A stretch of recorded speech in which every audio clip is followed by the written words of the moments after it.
Kabanata 71. Katapusan na ng lalaking yan. Nagyabang ang mga tao sa paligid at hinintay na makita ang katapusan ni Sebastian. Ngumiti si Sebastian at umiling. Ikaw ang nagdala nito sa sarili mo. Nagsasalita ka pa rin kahit nasa pintuan ka ng kamatayan. Derek, sampilan mo siya. Utos ni Lyra. Pagkahulog pa lang ng mga sinabi ni Lyra ay isang sampal ang natanggap niya sa mukha. Nanlaki ang mata ng lahat sa gulat. Akala nila tatamaan si Derek kay Sebastian pero si Lyra ang nasample niya. Pero hindi ba asawa ni Lyra ang Supreme One? Gusto bang mamatay ni Derek? Hinawakan ni Lyra ang kanyang namamagang pisngi at ilang sandali pa ay bumalik sa kanyang katinoan. Ako ang asawa ng Supreme One. Ang kapal ng mukha ng isang simpleng Vice President na sampelan ako. Sino ka ba sa tingin mo? Malamig na sumigaw si Belinda. Ang pagsampal sa anak ko ay katulad ng pagsampal sa Supreme One. Ang lakas ng loob mo. Nang matapos magsalita si Belinda ay sinampal din siya ni Derek sa katumalikod at sinampal ulit si Lyra na ikinagulat ng lahat. Malamig na tinitigan ni Derek si Lyra. 11 ang kapal ng mukha mong magpanggap na asawa ng Supreme One. Ang lakas ng loob mo. Ano? Isa siyang impostor. Nagulat ang lahat. Wala akong kinokopya. Ako talaga ang asawa ng Supreme One. Nagmamadaling paliwanag ni Lyra. Bigla siyang nakakita ng pamilyar na anyo at tumawag, "O Supreme One." Tumakbo si Lyra papunta sa isang matandang lalaki at niyakap ang braso nito. "O Supreme One, tulungan mo ko. Inaapi nila akong lahat." Ang matanda ang inilarawan ni Lyra na sobrang pangit. Tinanggal niya agad ang kamay ni Lyra sabay sabing, "Baliw ka ba? Janitor lang ako. Tama na yang kalokohan na yan." Ano? Janitor ka? Imposible yon. Hindi nagsusuot ng suot ang mga janitor. Hindi naniwala si Lyra. Ito ang uniforme ng Phoenix Corporation. Napangisi ang matanda. Lumingalinga si Lyra, at sigurado, sa hindi kalayuan ay may dalawang tagapaglinis na nagpupunas ng mga mesa. Nakasuot sila ng parehong suot ng matanda. Napatulala si Lyra. Hindi siya makapaniwala na ang taong akala niya ay ang Supremo ay isang janitor lamang. Napagkamalan niyang inisip ang sarili bilang asawa ng Supremo at ginawa niyang biro ang sarili. Paano mo nagawang magpanggap na asawa ng Supreme One? Pagbabayaran mo ito. Striktong sigaw ni Derek. Muntik nang maihi ni Lyra sa pantalon niya at agad na bumagsak sa lapag. Hindi ko sinasadya. Patawarin niyo ko. Hindi ko na uulitin. Kailangan niyong magbayad sa pagkakamali niyo. Paano ko kayo patatawarin? Tinuro ni Derek sina Belinda, Lucas, at Lily. Lahat kayo ay kasabwat niya at karapat-dapat ding mamatay. Huwag mo kaming papatayin. Nagkamali kami. Patawarin niyo kami. Namumutla ang mukha ng tatlo habang nanginginig sa takot. Nilinga ni Derek si Sebastian. Mr. Wilder, hindi ka nila nirerespeto. Paano natin sila haharapin? Nagulat ang lahat na hinihingi ni Derek ang opinyon ni Sebastian. At tila napakagalang din niya sa kanya. Ano ang nangyayari? Kabanata 72. Sebastian, wag mo kong saktan. Patawarin mo ko, mabilis kumibo si Lyra at nagmadaling nagmakaawa kay Sebastian. Oo, Sebastian. Patawad. Patawarin mo kami. Nangangako akong di na ako uulit, pakiusap ni Lucas. Patawarin niyo ako, Mr. Wilder. Napaluhod si Lily sa takot. Sebastian, pamilya tayo. Patawarin mo kami ngayon lang. Bahagyang ngumiti si Belinda. Sa isang kisap mata, napunta ang grupo mula sa pagiging mayabang tungo sa paghingi ng awa, lahat dahil nasa kamay ni Sebastian ang kanilang buhay. Ngumisi ng nakakaloko si Sebastian. Kilalang kilala niya ang mga taong ito. Lalo na't hindi kayang baguhin ng isang leopard ang mga butik nito. Kahit na iligtas niya ang mga ito, tiyak na may susunod na pagkakataon. Sebastian, madumi ang sapatos mo. Hayaan mo akong maglinis para sa'yo. Gumapang si Lyra. Para sa kapakanan ng kaligtasan, itatapon niya ang kanyang dignidad sa labas ng bintana. Walang kahihiyan ang babaeng ito. Talagang dinilaan niya ang sapatos niya. Walang ibig sabihin ang dangal para sa babaeng duwag na katulad niya. Ang mga tao ay nagtuturo at nagbulungan sa kanilang sarili, ang kanilang mga mukha ay puno ng paghamak. Bagamat masama ang pakiramdam ni Lillian, hindi siya nakiusap para sa kanila. Paulit-ulit na pinahiya ni Lyra si Sebastian. Kailangan siyang turuan ng leksyon. Lumabas kayo. Lahat kayo. Si Sebastian ay lubos na naiinis sa kanila. Kung hindi lang sila ang pamilya ni Lilian, matagal na niya itong pinatay. Siyempre, nauubos na ang pasensya niya. Kung ang mga taong ito ay hindi magsisi, hindi niya iisipin na ilabas ang kanyang galit. Matapos silang itaboy ay umalis na rin si Derek. Hindi niya masyadong nilapitan, si Sebastian para maiwasang malantad ang kanyang pagkatao. Noong una, akala ng lahat ay may malapit na relasyon sina Sebastian at Derek at gusto ni Derek na patahimikin si Sebastian. Ngunit nang makitang umalis si Derek nang walang sabi-sabi, agad silang nawalan ng interes. Maya-maya pa ay nagsimula na ang bidding event. Personal na pinamunuan ito ni Casper at, sa mungkahi ni Sebastian, pinahintulutan ang Green family na manalo. Noong una, binalak ni Sebastian na hayaan ang pamilya Smith na magkaroon ng kanilang maliwanag na sandali, ngunit nagdulot sila ng labis na problema sa kanya. Kaya, nagbago ang isip niya at ibinigay sa pamilya ni Natalie. Bumalik sa tirahan ng pamilya Smith, bumalik sina Belinda, Lyra, at Lucas sa dati nilang sarili at pinandilatan sina Sebastian at Lilian. Naniniwala sila na sina Sebastian at Lilian ang dahilan kung bakit sila nagpakatanga. Kinasusuklaman nila si Sebastian sa pagpapahiya sa kanila, ng kanilang sariling mga gawa. Walang pakialam si Sebastian sa kanila. Kung tutuusin, ang mga ito ay naglakas loob lamang natitigan siya at masyadong duwag na tumawid sa linya. Lalo siyang nag-enjoy sa palabas ngayong gabi at patuloy siyang ngumisi ng mayabang sa kanila. Nang gabing iyon, nakatanggap ng tawag si Sebastian mula kay Natalie. Mr. Wilder, nalaman ni na Lord Wavebreaker at Lord Southwind na nasa Ravenview City ka ngayon at hiniling nilang makipagkita sa iyo. Dapat ba kong maghanda ng meeting para sa inyo? Sandaling nag-isip si Sebastian. Sapat na ang paghihirap ni Lilian sa akin. Plano kong magdaos ng Supreme Banquet, at magkakaroon tayo ng engranding wedding ceremony noon. Dapat silang dumalo sa kasal ko kung gusto nila akong makita. Sisimulan ko na ang paghahanda, sabi ni Natalie. At saka, bago magsimula ang Supreme Banquet, siguraduhin mong mahanap ang Queen Bee. Avo kung may manggulo sa kasal ko, mahigpit na utos ni Sebastian. Makakaasa ka, Mr. Wilder. Nahuli na natin ang isang miyembro ng Nova Star Organization. May makukuha tayo sa kanila sa lalong madaling panahon, pangako ni Natalie. Magaling. Ipaalam mo sa akin kapag may balita na. Ibinaba ni Sebastian ang tawag. Hanggat mapatay niya ang Queen Bee, makukuha niya ang 2 amulets at pagkatapos ay mabubuksan niya ang nakatagong kayamanan. Sa sandaling makuha niya ang kayamanan, ang kanyang lakas ay aabot sa isang hindi pa nagagawang antas. Pagkatapos, papawiin niya ang Nova Star Organization at ang Dragonheart. Sisiguraduhin niyang dudurugin niya ang lahat ng kumakalaban sa kanya. Sino yung tinawagan mo?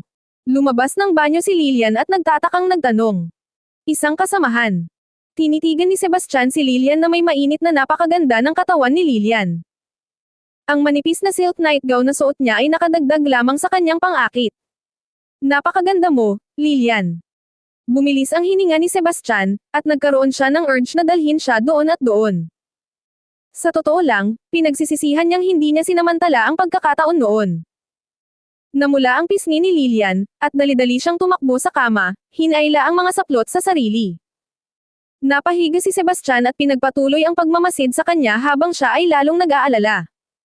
Hindi niya napigil ang lumapit sa kanya. Lumampas ka na sa linya, paalala ni Lilian sa kanya. Biglang tumalikod si Sebastian at tumabi sa kanya. Anong ginagawa mo? Umalis ka sa akin. Nagulat si Lilian at sinubukan siyang itulak palayo, ngunit hindi niya ito maigalaw. Lilian, gusto kita. Ibigay mo ang sarili mo sa akin, sabi ni Sebastian habang hinahalikan siya. Mabilis na napalingon si Lilian sa gilid. Bakit napakasigla mo pa rin kahit na bali ang mga binti mo? Bali lang ang binti ko. Hindi ako mapapahirapan nito.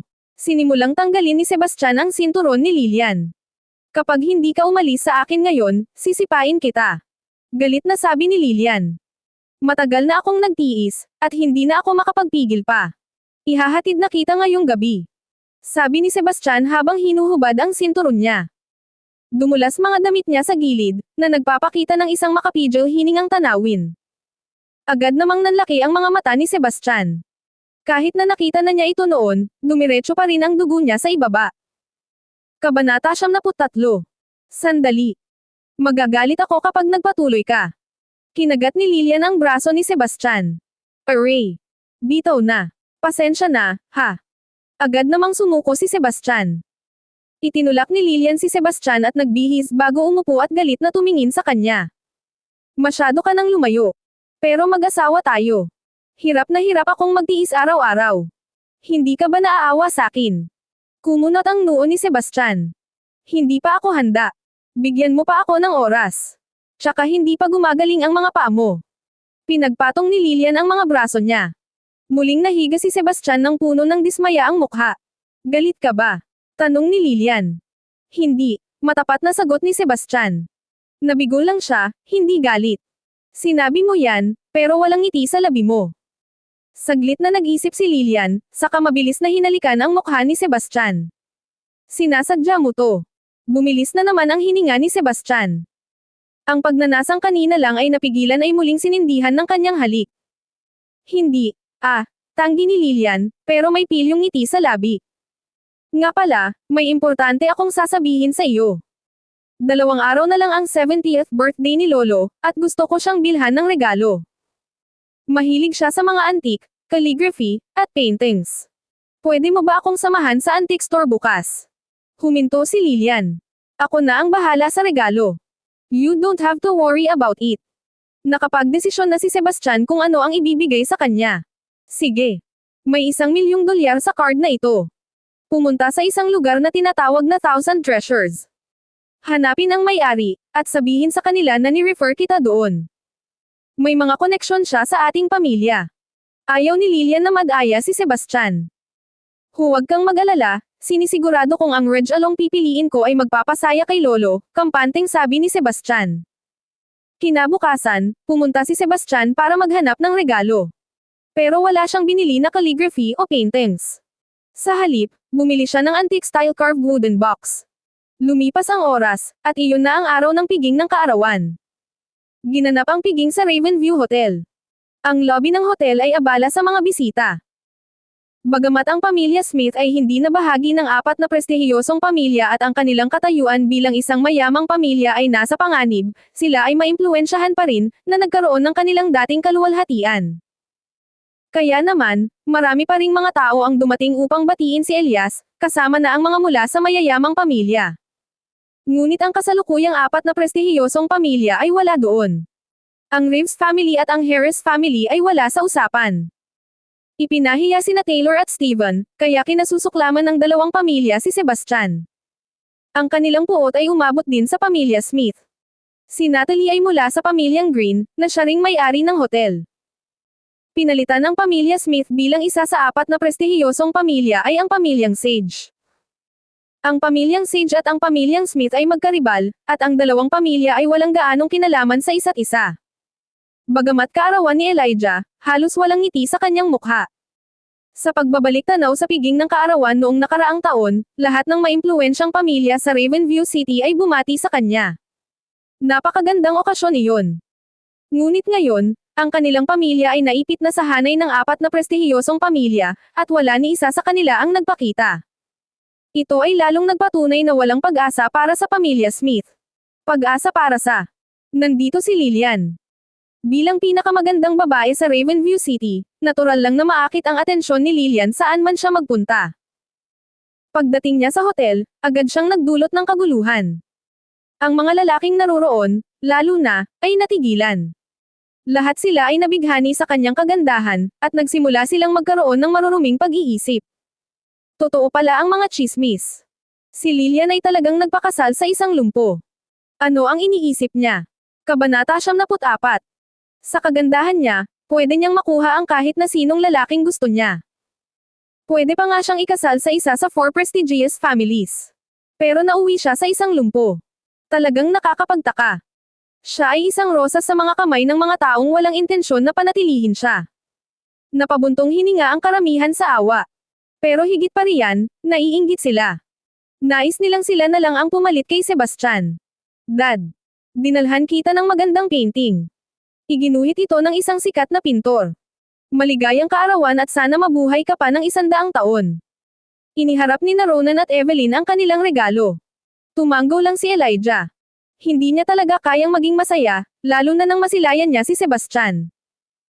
Nabasa ni Jamie si Elijah na parang bukas na libro, at agad niyang hinarap si Sebastian, "Anong ginagawa mo dito? Sinusubukan mo ba kaming ipahiya? Dahil sa'yo kaya pinagtatawanan ang pamilya natin." Ngumisi si Belinda. "Karaniwan ka naming pumikit, pero 70th birthday ngayon ni Lolo.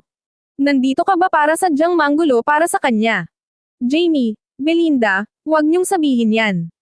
Nandito si Sebastian para batiin si Lolo," nagmamadaling paliwanag ni Lilian. Ngumisi si Lucas. "Kung nandito ka para batiin si Lolo, nasaan ang regalo mo? Hindi kaya ang basurang hawak mo?" Napangisi si Belinda. "Mukhang ordinaryong basura ang kahon na iyan. Bilisan mo at buksan mo. Tingnan natin kung anong basura ang dinala mo." Ang lahat ay naghihintay na magmukhang tanga si Sebastian.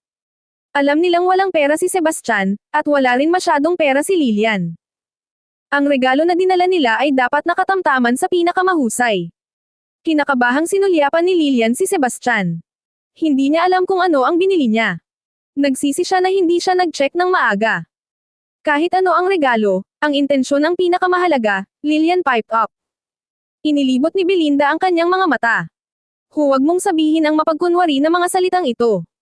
Sa tingin ko ay ayaw mo lang gumastos ng pera para kay Lolo at bumili ng isang piraso ng basura." Tumawa ng nakakaloko si Lucas.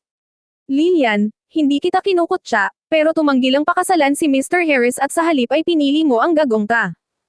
Ngayon, hindi mo man lang kayang bumili ng disenteng regalo. Ikaw na ang naghukay ng sarili mong libingan. Dahil lahat kayo ay namamatay na makita ito, sasagutin ko ang inyong pagkamausisa." Inihanda ni Sebastian ang pagbukas ng kahon. "Sige, tama na yan. Hindi nyo ba nakikita kung nasan tayo? Gusto mo gumawa ng eksena para sa mga bisita?" Saway ni Elijah sa mahinang boses, ang kanyang mukha ay lubhang madilim. Tungkol naman sa Reg Along hawak ni Sebastian, hindi man lang siya nag-abalang tingnan ito. "Lolo." Maya-maya lang, pumasok si Lyre kasama ang isang lalaki. Ang lalaki ay may katamtamang hitsura, ngunit siya ay nagpakita ng isang malakas na tindig. Nakasuot siya ng brand name suit at mamahaling relo. Mukha siyang mayabang, matangos ang ilong. Si Lyre naman ay nagniningning sa tuwa. Napansin ni Elijah ang hindi pangkaraniwang tindig ng lalaki at nagmamadaling nagtanong, "Lyra, sino ito?" Buong pagmamalaking inihayag ni Lyra, "Payagan akong ipakilala sa iyo ang aking kasintahan, si Jordan Hunter, ang pangalawang anak ng pamilyang Hunter." Nilakasan pa ni Lyra ang boses para marinig ng lahat ng bisita. "Yung Hunter family. Yung pinakamayamang pamilya sa Wave City." May nagtatanong na hindi sigurado. Napangisi si Lyra. "Tama. Ang boyfriend ko ang pangalawang anak ng Hunter family, ang pinakamayamang pamilya sa Wave City." Wow, tunay na makapangyarihan ang Hunter family. Kahit na pinagsama ang apat na prestihiyosong pamilya, hindi pa rin sila maikukumpara sa Hunters. Tama. Maimpluwensya ang Hunter family sa buong Dragotha. At narinig kong may koneksyon sila kay Lord Wavebreaker. Hindi ko inasahang boyfriend pala ni Lyra ang pamahalaang anak ng Hunter family. Ang galing niya. Akala ko katapusan na ng pamilyang Smith. Hindi ko inaasahan na magkakaroon sila ng kaugnayan sa pamilyang Hunter. Hanggat tinutulungan sila ng pamilyang Hunter, makakabalik ang pamilya Smith sa dati nilang kaluwalhatian at malalampasan pa nila ito. Laking gulat ng mga bisita, habang si Elijah at ang kanyang pamilya ay tuwang-tuwa. Ang Hunter family. Naging komplikado ang ekspresyon ni Sebastian sa pangalan. Pamilyar siya sa Hunter family. Dalawa lang ang naging girlfriend niya sa buhay niya. Ang una ay noong siya ay nasa high school, at ang pangalawa ay si Elsa, ang pinakamamahal na anak na babae ng Hunter family na nakilala niya sa border. Kabanata 75. Nang malaman ang pagkatao ni Jordan, nagmadaling lumapit si Elijah para batiin siya. "Hello, Mr. Hunter. Pasensya ka na at di kita nasalubong ng mas maayos." Magalang na kinausap siya ni Elijah. Kahit nasa sukdulan ng kapangyarihan ng pamilya Smith, hindi sila malapit sa antas ng pamilya Hunter. Ngumiti ng malumanay si Jordan. "Masyado kang mabait, Mr. Smith. Kung mayroon man, sana ay huwag mong isipin na magpakita ako ng biglaan. Naman, Mr. Hunter, ikinararangal namin na dumating ka. Maupo ka." Nambobolang ngumiti si Elijah sa kanya habang inihatid niya si Jordan sa kanyang upuan. Nandito na si MS Green. MS Green. As in si MS Natalie Green. Ang lahat ng mga mata ay lumingon sa pasukan, kabilang ang kay Elijah, at lahat ay tumingin ng may pananabik. Si Natalie ang panganay na anak ng Green family, isa sa 4 na prestihiyosong pamilya sa Ravenview City, at siya rin ang secretary ng Supreme One. Ang sinumang nauugnay sa kataas-taasang isa ay ilalagay sa isang pedestal. Bilang sekretarya ng Supreme One, si Natalie ay itinuturing na isang pinagkakatiwalaang kaytiwala. At sa ilang aspeto, ang kanyang mga salita at kilos ay maaaring kumatawan sa Supreme One. Sa gitna ng pag-aasam ng mga tao, dahan-daang pumasok sa bulwagan ang isang babaeng nakasuot ng light blue na damit. Siya ay may magandang figure, magandang mukha, at pambihirang tindig, tulad ng isang reyna. Si MS Green talaga. Pumunta siya para ipagdiwang ang birthday ni Mr. Elijah. Nagulat ang mga tao, kung isa sa alang-alang ang kasalukuyang paghina ng pamilya Smith. Ilang araw lang ang nakalipas, ginaya pa ni Lyra ang asawa ng Supreme One. Kung iisipin, kahit hindi sinaway ng Supreme One si Lyra, hindi pa rin dapat dumating si Natalie. Tuwang-tuwa si Elijah na makita si Natalie. Mabilis siyang umusog para batiin siya, "Welcome, MS Green. Pasensya na at hindi kita nasalubong ng mas maayos, nasalubong." Tumanggo lang si Natalie. Sa kabila nito, hindi nagpakita ng inis si Elijah.